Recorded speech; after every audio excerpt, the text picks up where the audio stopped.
Okay, and now we'll listen to Ronni Elken Lindsgaard talking about how not to store your password. Okay, hi. This presentation is gonna be about a new method in order to manage your passwords. So hopefully, when you all leave here, you will go out and think about how not to do it.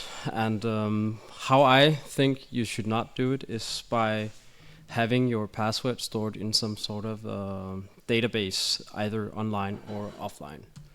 So I have a couple of things on the program. First, I'm gonna present to you why having your password stored anywhere is a liability. And then I'm gonna present to you a method how you can generate passwords that are secure on the fly, so you never have to store them ever again. All you need to do is remember a few credentials that you type in, and then you generate the password.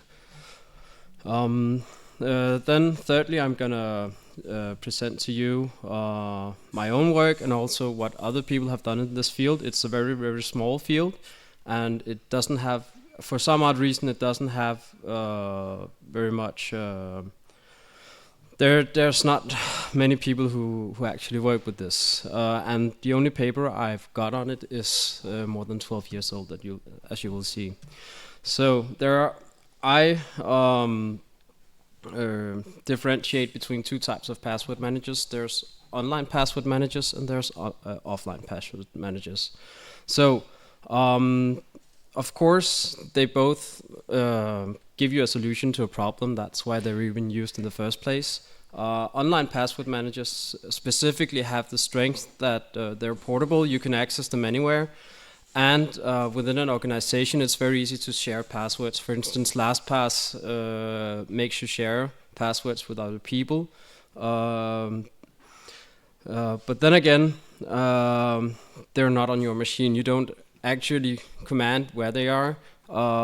There's a liability in that if LastPass's database is compromised, which it has been proven to be, more or less, at least open or susceptible to attacks, where you can get other people's vaults. Maybe they're not, they're still encrypted, but maybe in 10 years the encryption will be broken, and then people will be able to access your passwords from then. Then there's, of course, offline password managers. They have mitigated the problem with regard to accessing a database. They have to actually infect your computer and be able to get your database out of that.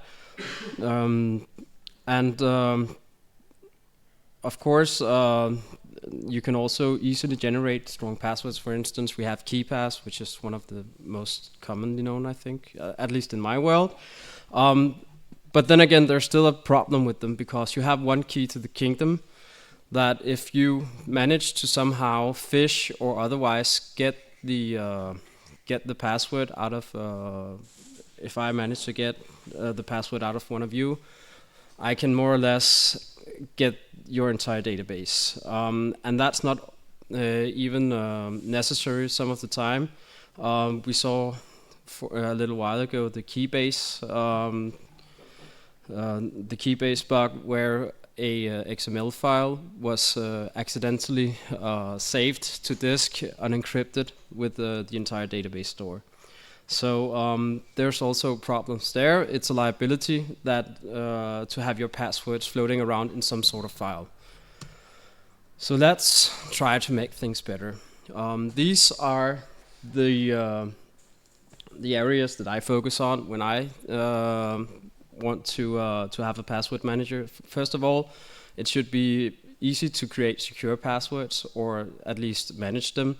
Both LastPass and OnePass and KeePass, etc., has an ability where you can create a very high entropy password very easily. You just click on a button and then it takes something from your random file or something. It should be configurable. You should be able to specify how many characters would I like, which types of characters should I use, not because it should be that way, but because usually you use passwords on web pages, and web pages suck with regard to password rules. So there are characters you cannot use. There's a limit to which types of characters you should have as a minimum. There's even some places where you can have a maximum size on your password, and so forth. Thirdly, it should be easy to use and manage, because you use passwords every day. The first thing I do when I open my computer is use 2 passwords, one for my encrypted hard disk and one for actually logging in. And that's just starting the day, and then everything else is always also password protected. So it should be easy to get your passwords out of it.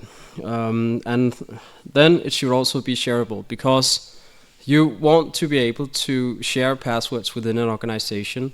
You want to be able to, if you have a service running outside that more people in the organization, for instance, the sysadmin department or development department, should be able to access, then you need to share the passwords. And then, fifthly, it should not be stored. There should be no trace of your passwords when you don't actually use them. So let's look at how we actually do this.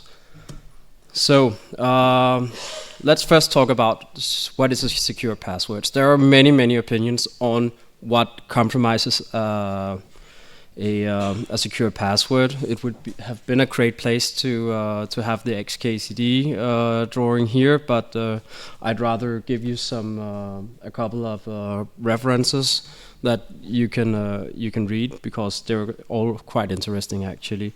So high entropy. More or less everyone agree on that high entropy is a must. You need to have a rather long password. You should preferably use both small and large letters. You should use numbers, special characters, etc. So one of it's not a new thing, but one of the things that are advised, and what the XKCD comic that I talked about earlier mentions, is having some sort of passphrase that you type in, because it's a very long sentence and password. So you have high entropy in the sense that it's very long. So the search space in order to break it becomes very long. But then again, you have the problem that it's not necessarily that good, because Bruce Schneier, he argues, for instance, that the password breakers are actually onto this method, so they have methods in order to provide dictionary attacks that actually combines these very cleverly in order to break passwords. So Bruce Schneier has proposed another scheme. He calls it the Bruce Schneier scheme. It's from 2008 actually.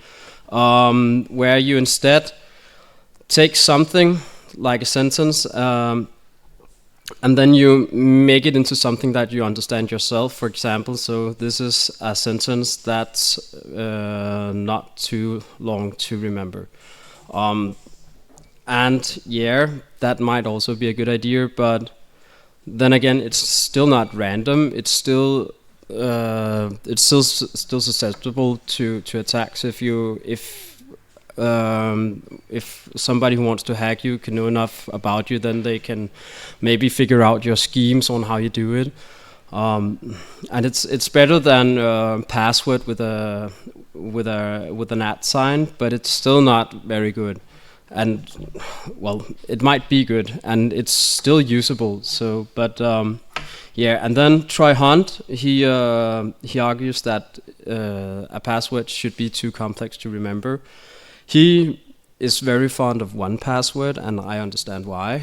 And I'm really into the same level as Troy Hunt is, but I want to add that it should not only be too complex to remember, it should also be something that you don't even know, because you don't even need to know your password. You just need to know how to generate your password. So let's look at how we do it. I suppose that everyone knows MD5 sum.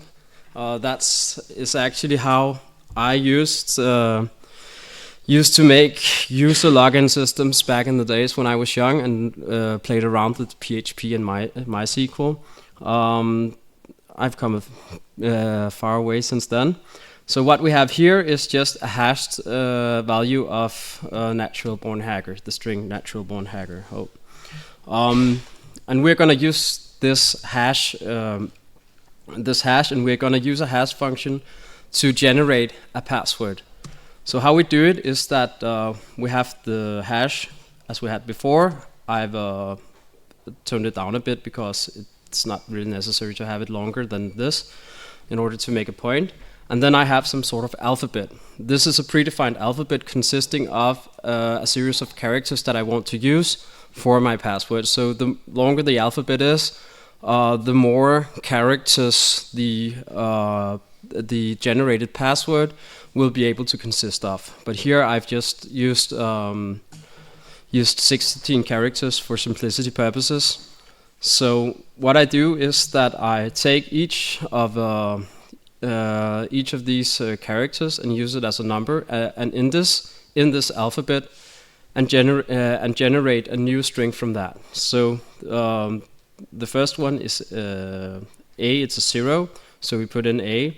The second one is a 4. Then we find the fourth letter or the first fourth element, and so forth until we have generated a random string, or it's not a random string, it's deterministically created by the hash, and the hash has the great ability that it's not referable, so you can't see what it's actually been made of. You can just see that it's something that looks or should look quite random.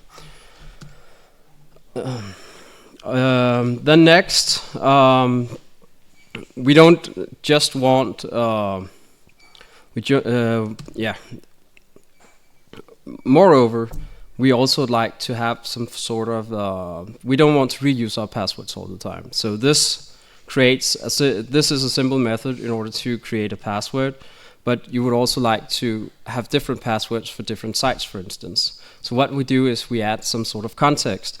In this instance, this is a very simplified instance, but then we just append the context to the password. So for instance, if I choose the context bornhack.dk, I have an account at BornHack, and I use the password natural born hacker. Then I get out from the system. I can get out a very, very long passphrase or a password, and if I use it on GitHub and still keep my password natural born hacker, I get a whole other string, which is a whole other password. So, and you can see this consists of small letters, large letters, it's characters, and it's special numbers and special characters. And it's 32 characters wide as well. So this, I would say, has a very high entropy. Actually, what I've done because there is, when choosing letters out of the alphabet, there is a possible selection bias. I actually sometimes skip one of the characters in the actual created hash, such that because the index is too high, then I just skip it. So there's a chance that you can't even from this, even though you know how to reverse this function, you don't even get the correct hash when you're done. So that's very hard to force. So furthermore, I also add a session key. The session key I use for the hash function seed. So because when we have a hash function, we want to seed it properly. But it can also be used for other purposes.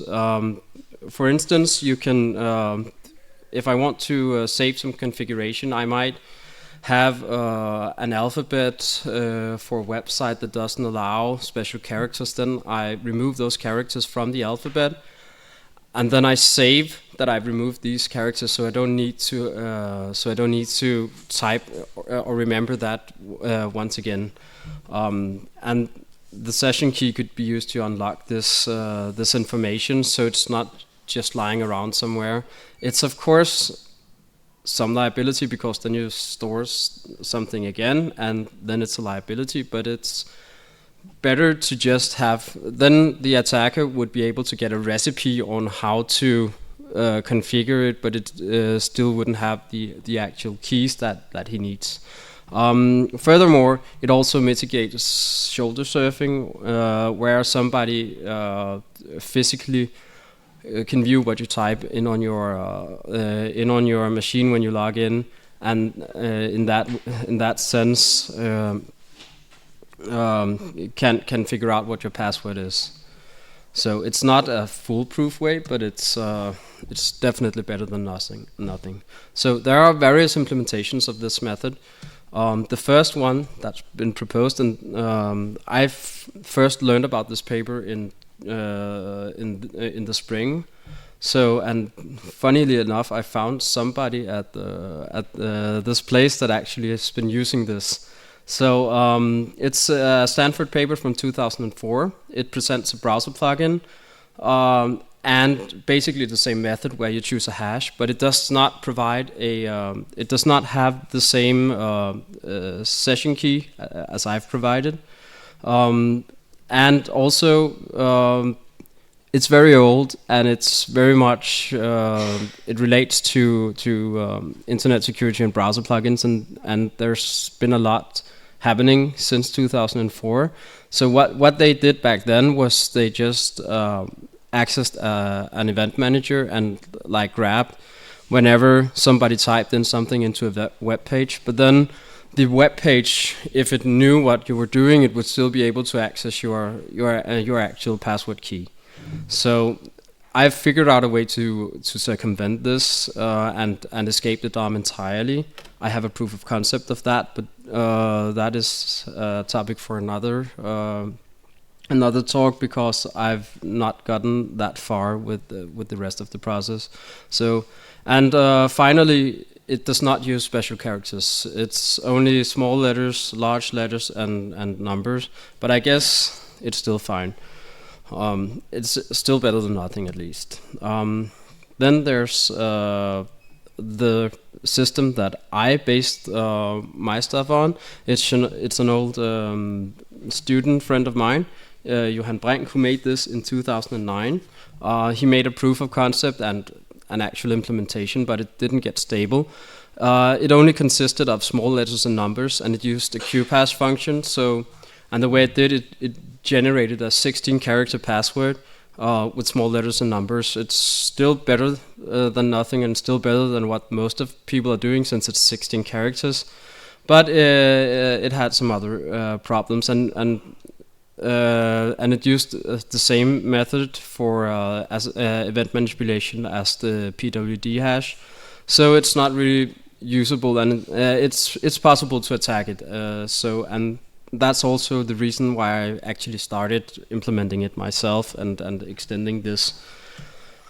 Furthermore, there's a newer version that uses almost the same solution that I do. It's called OneShallPass. It's written by Maxwell Krohn, who is fairly known around. It's kept quite up to date. A month or two ago, when I started preparing for this talk, I looked at his website and found out that he had updated with a new system and how to generate the passwords that looks very much like mine. He also uses PBKDF in order to as a hash function. So it's a very interesting project, but he only focuses on providing a simple standalone web page, where my final purpose is to generate a browser plugin, because you can mitigate some attacks by implementing in the browser directly, and you can also use make command line clients, etc. So let me introduce to you RndPhrase improved. Right now, it's I have released the first alpha version. There's gonna be at least one more. I found some stuff that's on the to-do list. I use PBKDF2 for hashing. I use the Web Crypto API to do that because while working on this, the W3C was so kind to actually make a standard for it and get it into the various browsers. It provides a way to configure the characters that you use. You can even it defaults with the 4 basic character types: minuscule letters, large letters, numbers, and special characters. But if you know how to do it, the library supports that you add other stuff. It could be Unicode letters or something. I'd suppose if the website where you want to enter it actually allows it. So it also provides a way to control which kinds of characters are there or how many, because there are places where you need to have a minimum of 2 small letters and 2 large letters or something. So you can say the password that is generated should contain at least this, and it will provide a way in order to give you exactly a password that is valid for your purpose. And you can also control the size of the password. You cannot say I want a password that is specifically this size because of how the algorithm works, but you can say I want a password that is approximately 32 characters long, I want one that is approximately 42 characters long, etc.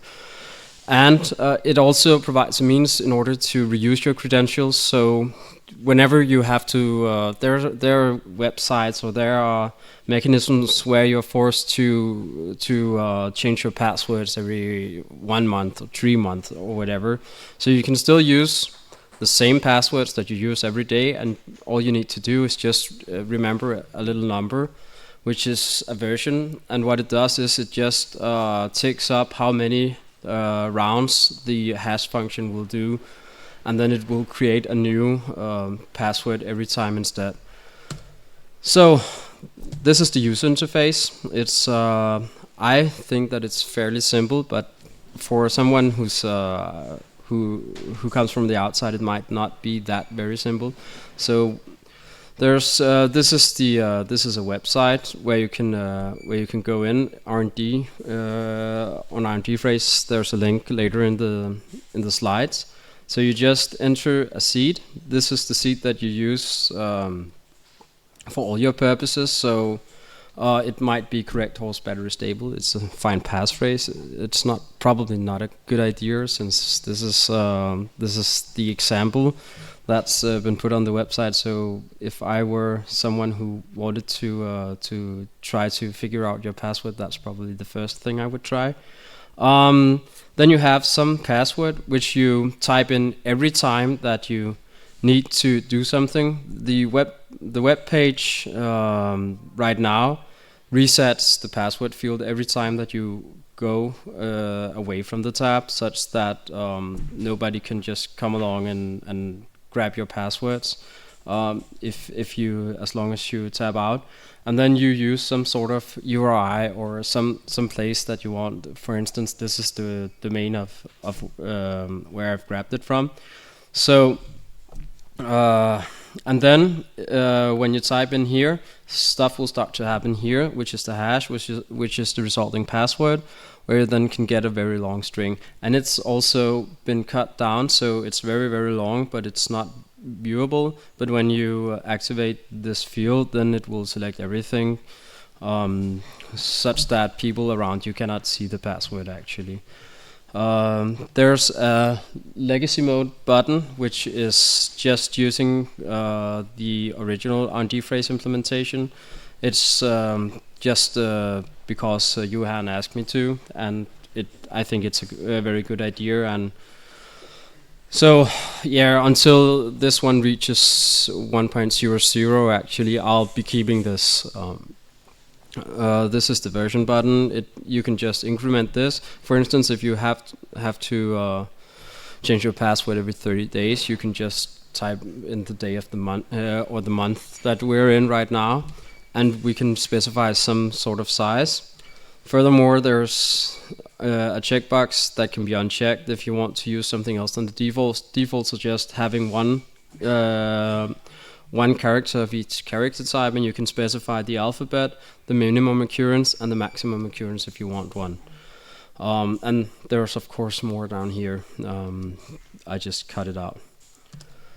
So, of course, there's a lot of active attacks that can be made on this system. There's keylogging. There's other sorts of attacks that that it's still vulnerable to. But every other password manager is vulnerable to the same attacks. The only difference is that there's no storage. There's no database that can be grabbed and possibly broken at some point. And I think that's checking off a mark. That's a good thing, at least. So yeah, I believe that that this is a way to generate secure passwords. You cannot find out the original password by if you actually manage to figure out if for LinkedIn, for example, which has just been, or the hack was several years ago, but I just saw it in the news. Again, because they finally admitted that they lost the passwords. Then, even though that they're compromised and they can view the actual password, they cannot view my password. They can just view a password, and I've changed it a long time since then. So, and even though I maybe use the same password different places, or I use the same credentials to generate the password, it's never the same password, because they will never be able to get into my Gmail account, my GitHub account, or anywhere else. It's configurable. I can when Apple tells me that I cannot have this character in my password, then I can just remove it from the alphabet when I generate it. So. And then I just need to remember to remove that special character every time. That's an annoyance right now, but at some point I'll figure out a way to, or find the time to actually implement some sort of local storage or similar. I find it easy to use. I use it every day. I dog feed it, and and I actually find it so easy. So even though I use LastPass, I generate the passwords in here, store them in LastPass, because then I know how to actually find them. It's shareable. You can find something easy, 1, 2, 3, 4, for instance, as you saw. That's what people who need to share passwords uses anyway. So now you just have a way to generate it very, very securely.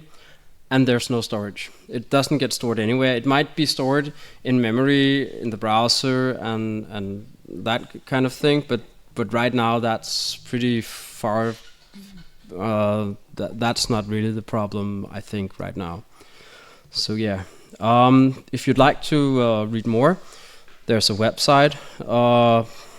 I might not have. It might not be. The S thing might not be active right now, because I'm really bad at system administration, and I need to renew my Let's Encrypt certificate. There's a GitHub account where you can see all where you can see the source. There's also several side projects and stuff on there. You're very welcome to look at my code, because I need somebody to review this at some point. This has just been me hacking on it, basically, so there might be things, and either way it would be really nice to discuss what I've actually done. And then I have also provided a roadmap on my personal blog, where you can read something about what's actually to come, and this what am I planning on doing. And yes, that's the end. Any questions? Yes?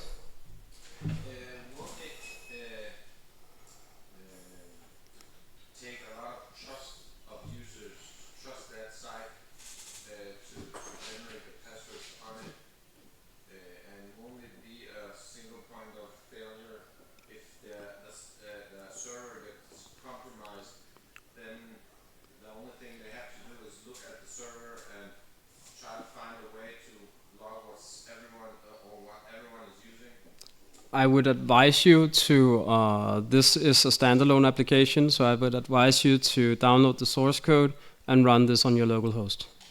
So it's a JavaScript application. It's a JavaScript application. Everything is in JavaScript. So it doesn't do a round trip even though I go into this URL, right? So everything happens locally at my... Everything happens at your browser. There's no communication, no storage or anything on a web server. It's a static web page.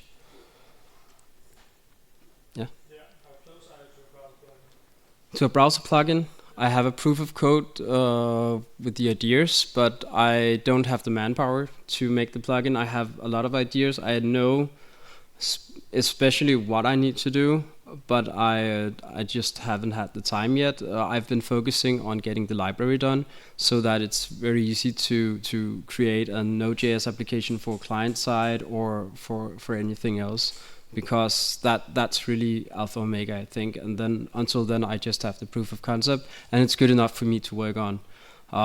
It's gonna take a while unless I get some funding and some spare time to actually do it. Unless other people will help me, I'd be happy to advise people on how to start doing this and discuss with people. Yes. Have you thought about tying it in with hardware? Maybe the session key could be on a separate platform. Yes, I have. I have thought. For instance, you could have. There's YubiKey, which allows you to enter a fixed string each time. So that would be a very, very good place to locate your your session key, because then you don't even know it yourself.